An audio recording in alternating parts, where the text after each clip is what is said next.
I'm Danielle, and welcome to this enchanted house. So, back in July, I kind of came across this casting call for a reality show called Cottage to the Core, a cottagecore reality competition show. So I applied. Spoilers, I'm probably not getting it, it's been a couple months now, and wasn't really expecting to hear back anyway, and I'll get into the reasons why that is. The short version is I'm pretty sure I'm not at all what they're looking for. So it's past the August deadline that was posted on my original application, and it's, about a month since, and I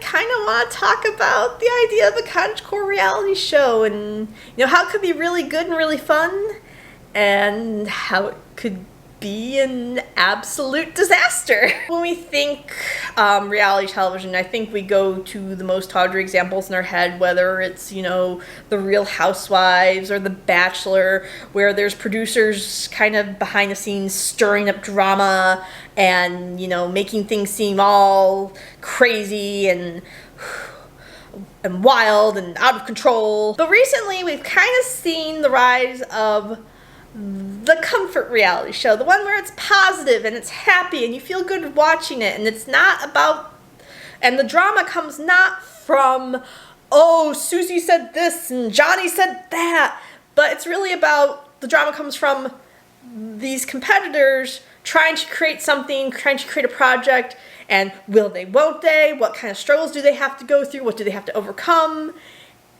And they're really positive and they're really fun. And the two big examples I can think of are the Great British Bake Off and its subsequent many different iterations of the Great British something, sewing circle, pottery, you get the idea.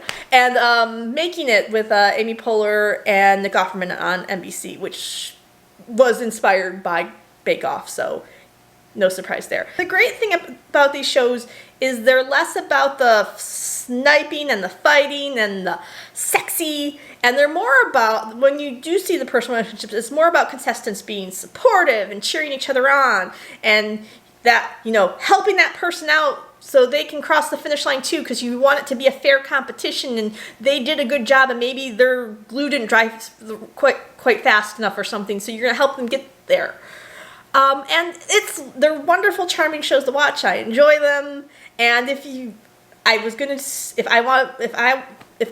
cottagecore reality show, I'd want something in that vein. I'd want that, I want something friendly and warm, and it's more about learning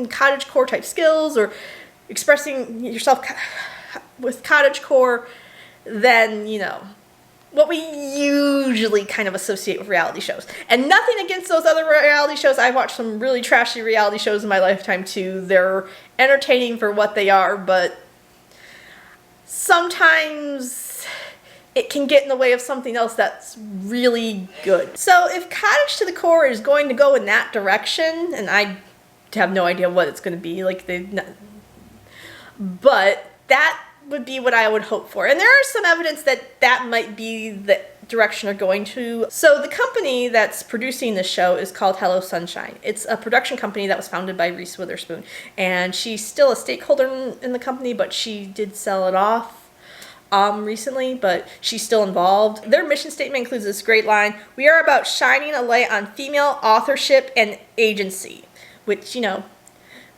given the the femininity of cottagecore, it seems like it might be a good fit, and kind of highlight how,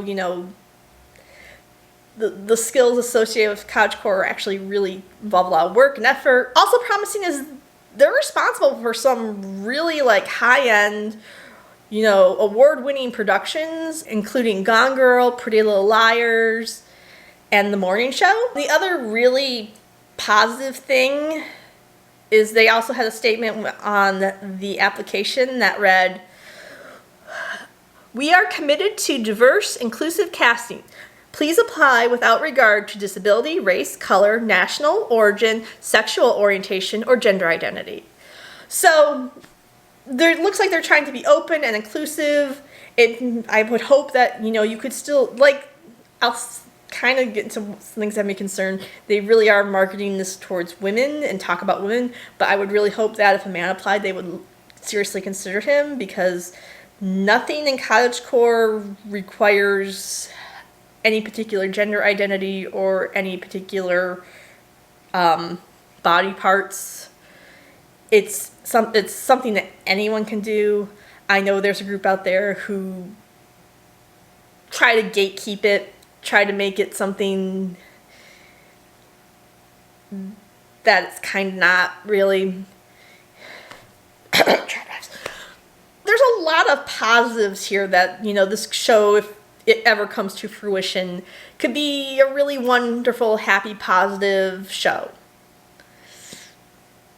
But there are some concerning things too, and I'm going to get into the concerning things. I filled out this application back in July, and it had an August deadline, and then I started doing research for it, and I wanted to, do looking up the company stuff. And the application's still online, and I'm going to put a link below, if you want to go apply too, you can. I'm not a Hollywood person. I don't know what any of that means or if that's any indication of anything, but it's an indication maybe it's not going so well, or they're having problems casting, or they're changing their approach. Also concerning are some of the language that was also used in the casting call. Now, language used in the casting call doesn't necessarily reflect what the show is going to be, but it gives you maybe some idea of where the people putting the show together are in their heads. First is some of the splash line on this picture. Do you dream of taking your online aesthetic into real life? And this other quote from the description. Over the course of the series, your skills will be tested to see if you have what it takes to really escape and live a simpler life. So what I would hope with the Cottagecore show would be like, this week we're going to do this kind of craft, and all the contestants make something and they're judged on it. But this makes it sound a little more like Cottagecore Survivor. So yeah, I would like to see, I'm hoping it's a bunch of skilled individuals, and maybe they're skilled in different areas and they have to learn new skills, and that's something different. Rather than picking people who just like the aesthetic, maybe have picked out some kind of cottagecore decor for their house and wear some cottagecore fashion, but, don't sew it or don't make any of it. Just they like the aesthetic and they really want to be that aesthetic. And just dropping them in the middle of a farm and saying, survive, grow your own food, take care of these animals, make your own clothes, and I don't know. I really hope that's not the case. I don't know. Something like that seems to mock cottagecore from all angles, because on the one hand, you're mocking the people who just enjoy it as an aesthetic, which is a legitimate way to enjoy it. If you just like the aesthetic and, you're living at home with your parents, or you have a really small apartment, or you're on a really tight budget, and then you're just doing the best you can with what you have, doesn't mean you can't enjoy cottagecore, and you shouldn't feel bad because you aren't, out there spinning your own wool into yarn or whatever. However, if you are someone who is more on the lifestyle side, you do a lot of making your own things, you make your own clothes, you grow your own food, this is also an insult to you, because it's saying what you do, it's kind of saying, oh, whatever you do, it doesn't matter, you're still shallow because you like this thing. Cottagecore is just so shallow. And that's kind of where my big concern kind of comes in with this. There were two questions, most of the questions really seemed innocuous, seemed really straightforward, seemed to lean more towards the, hey, do you have skills? Do you want to do this competition thing where you put your skills to the test? But there were two questions that kind of, seemed a little off. So the first question was, what is the most difficult thing you have ever been through? And the second question was, when have you had to flex the competitive side of your personality, and what did that look like? So these questions were on the original application. These hadn't changed from when I applied to the current one that's up, so these were always there, and they were kind of the only two red flags I saw when I was applying, at least. Sob stories are part of even the most comfort, cozy reality shows like Great British and Making It. They have the participants talk about, difficulties they've had and they've overcome, and, whether it's, this person beat cancer and this is now they're out here making all this stuff, or, they learn baking to connect with their kids, or, stories that make us feel good. And it is a little kind of on the manipulative side, but I get it in these kind of shows, so it makes sense and maybe makes me lean towards it being more positive in some sense. The competitive side, I mean, maybe they're asking to weed out people who are super over competitive, I'm going to win at any cost, as opposed to the people, you know, I want a fair fight. Like, I don't know, that question could be either way. So I have to point out one more thing that might be a red flag. It could be a nothing point, because the productions I have, as I understand it, and like I said, I'm not highly productions have different teams in charge of them, and like a production company have one team that's really great and one team that's like awful to deal with or something. So it could be totally different people probably in charge of these projects. There is one controversial production, and that is Where the Crawdad Sings by Delilah Owens. I'm not going to get too much into it here. I'm going to provide a link below, so if you want to check it out and read and find out what exactly the problems were. It's not so much the production itself, but the novel is, for TLDR, has some very racist things in it, and the author is actually possibly involved in the murder in Africa. And yeah, there's a lot, like, it's very problematic, but it does not necessarily mean anything for the show. It's just one of those things I felt like I should include here to cover all the bases, as it were. So let's talk about the last thing and why I'm pretty sure I didn't get cast. Filling out the application, there's a lot of questions about social media, and they want all your social media and want to look at all your social media, and like, I'm very proud. I'm over 400 subscribers here, and I've gone over 600 on Instagram, but I am well aware that in this internet world we live in now, that's not even a drop in the pan. And I'm pretty sure they are looking for people who are influencers, who have big audiences, and will bring those big audiences with them to the show. The way I found out about this casting call was not through an open casting call, but a COTTAGECORE account I follow posted this link and said, hey, if you're interested, you should try out for this. They emailed it to me, which means to me they first reached out, they were looking for big names. And maybe to a certain extent they were also looking for judges, which also, you know, you have to have, if you're going to have a competition, you got to have judges. I would really hope if they're doing like a skill-based thing where they would have judges who are really versed in those skills. So if you're doing something sewing, you could have a sewing expert. Something baking, you could have a baking expert. So yeah, I'm pretty sure I'm out of the running just because I don't have an audience like that. By the way, if you're liking this video or watch some of my other videos, subscribe. Check me out on Instagram. I also have Facebook and Twitter. Love to talk to you guys. And I don't blame the producers. I think that's just the game now, is you want a show where you're bringing in, you want to cast people who already have high audiences so you can bring those audiences into your show, especially if it's a newer show and not established. That helps you have a built-in audience right away, at least for like a first episode type of thing. I mean, it's the same as with like movies, and you see movies cast the big name actor who's the box office draw. It makes sense business-wise.